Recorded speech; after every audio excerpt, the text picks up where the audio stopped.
Dneska sa pozrieme na to, aký strihový program si môžete vybrať úplne zadarmo pre strih svojich videí.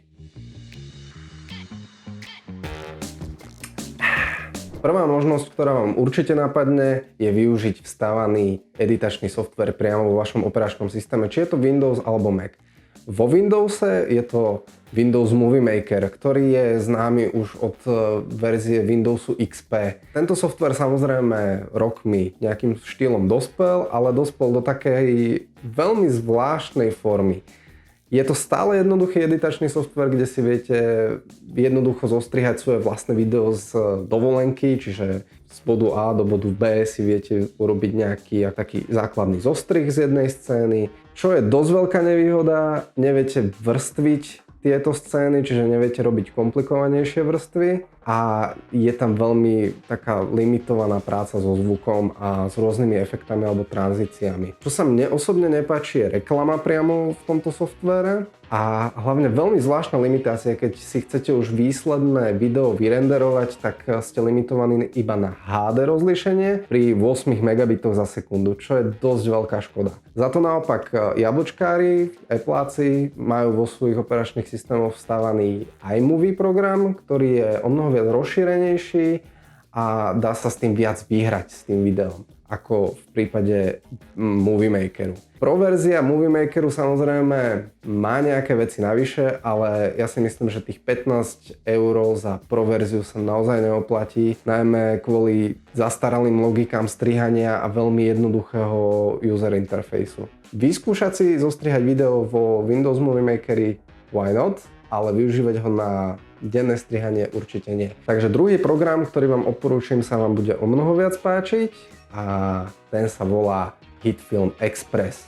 HitFilm Express je editačný software, ktorý s prehľadom nakope prdel celému Movie Makeru a dokonca aj iMovie. V samotnom základe tento program cieli na youtuberov alebo content creatorov, ktorí chcú oživiť svoje editačné schopnosti alebo svoje videá a posunúť to na nejaký taký ten next level.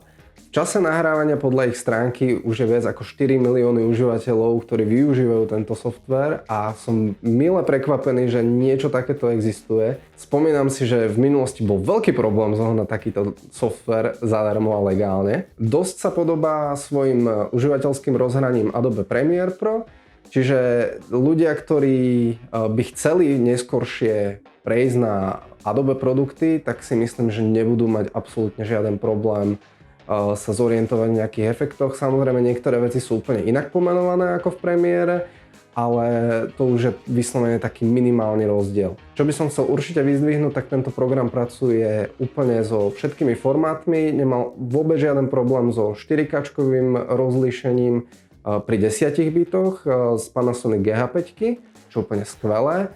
A v samotnom základe sa dá využívať taký nejaký základný color grading pomocou lútiek. To sú také takzvané filtry, ako keď máte na Instagrame a vyberiete si nejaký filter.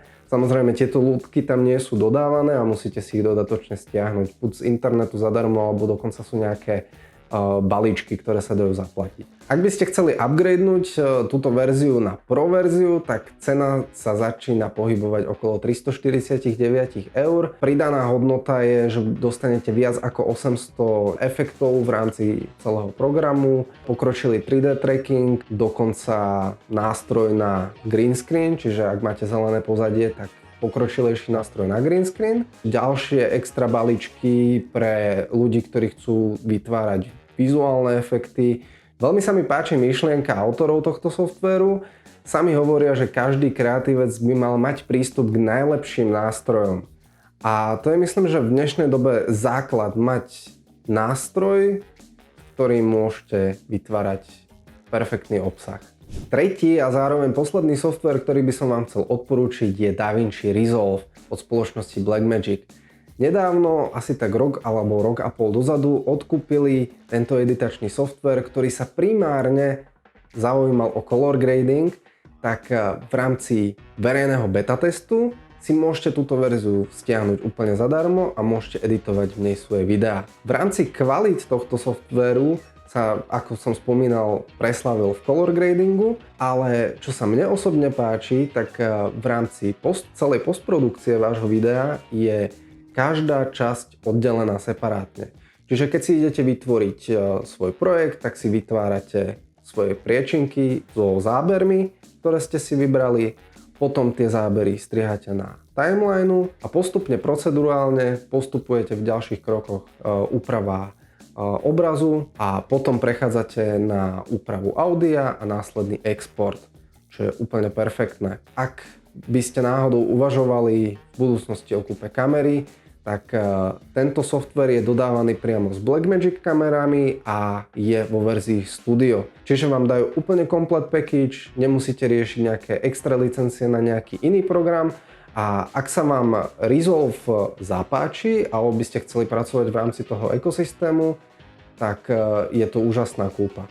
Ak by ste túto licenciu chceli separátne využiť, dá sa kúpiť za $300, čo je v prepočte nejakých 270 €. Ja si myslím, že ak máte to cítenie a chcete sa viac ponoriť do toho color gradingu, tak je to momentálne jeden z najlepších nástrojov. Osobne na začiatok by som vyskúšal HitFilm Express, ak by som teda mal na výber z týchto troch. Je to jeden z nástrojov, ktorý vám ponúkne taký rozhľad do budúcna. Ako som spomínal, už sa v podstate budem opakovať, nie sú tam žiadne limitácie v rámci renderu, ani v rámci nejakých týchto efektov. Dá sa tam celkom pekne vybubnúť. Mňa by zaujímalo, aký strihový program vás zaujal, prípadne aký strihový program ste využívali v minulosti alebo momentálne využívate. Napíšte mi ho dole do komentáru. A ak nechcete, aby vám ušlo žiadne ďalšie video z môjho channelu, určite dajte odber so zvončekom a ja vás rád uvidím pri ďalšom videu.